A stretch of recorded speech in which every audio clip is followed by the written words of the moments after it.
Is social media making us antisocial?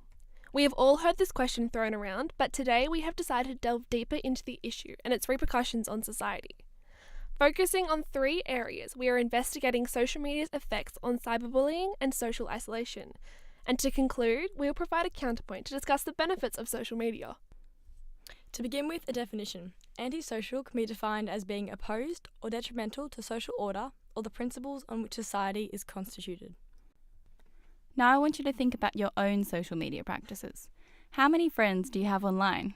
How many of these friends do you actually talk to? And do you think that this makes us more or less social? To explore these issues more clearly, we performed primary research, creating a survey gathering a sample size of 126 participants to represent a teenage and young adult population. We asked a broad range of questions into the social media usage, such as, do you use your phone to escape in public? 46% of participants stated they would definitely do this. Whilst the data may not be surprising, it does imply that we're becoming more socially anxious as a population with a fear of embarrassment or being awkward in public.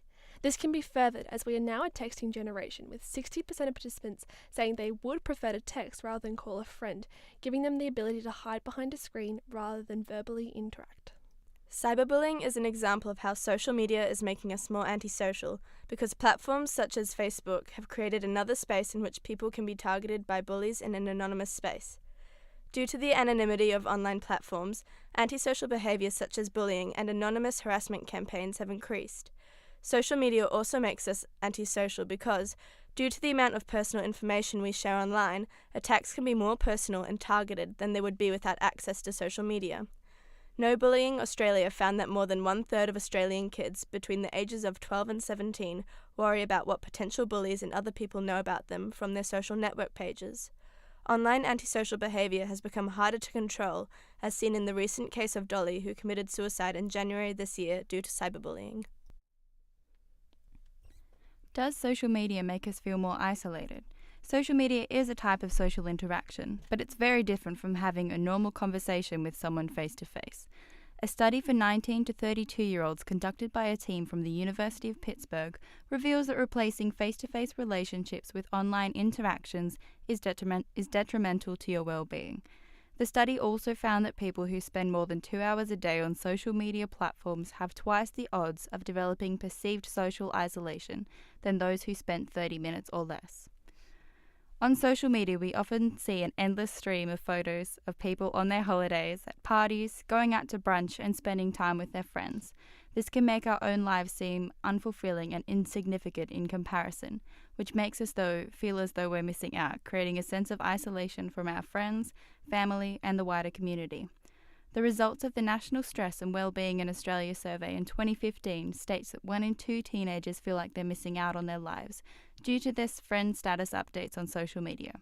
And this feeling doesn't end in adolescence. 1 in 4 adults aged 18 to 32 also feel as if they're missing out.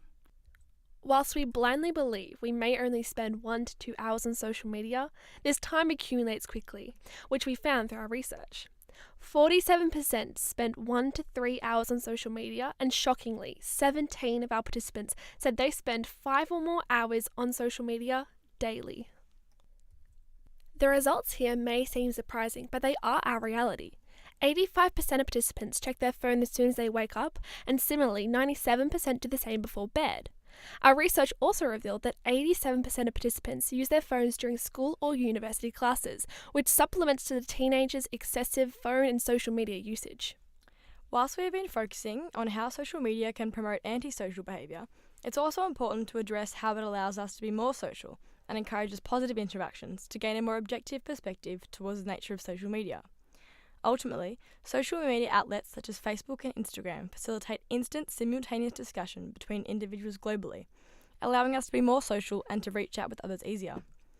This can decrease feelings of social isolation as individuals are able to feel connected with others, which can potentially boost feelings of inclusiveness, community, and self-worth.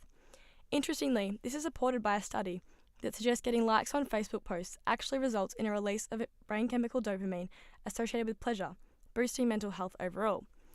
Moreover, I would like to touch on the idea that these platforms are not exclusive to anyone, encouraging an inclusive social environment for all.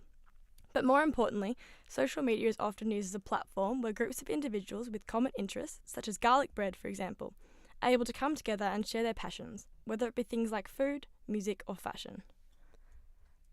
Ultimately, our research has allowed us to understand that social media does have the power to make us antisocial. However, we believe that this does not have to be the case. While we are living in a technology-dominated world, we can stop it from taking over our lives by making a conscious effort to put our devices down through active participation.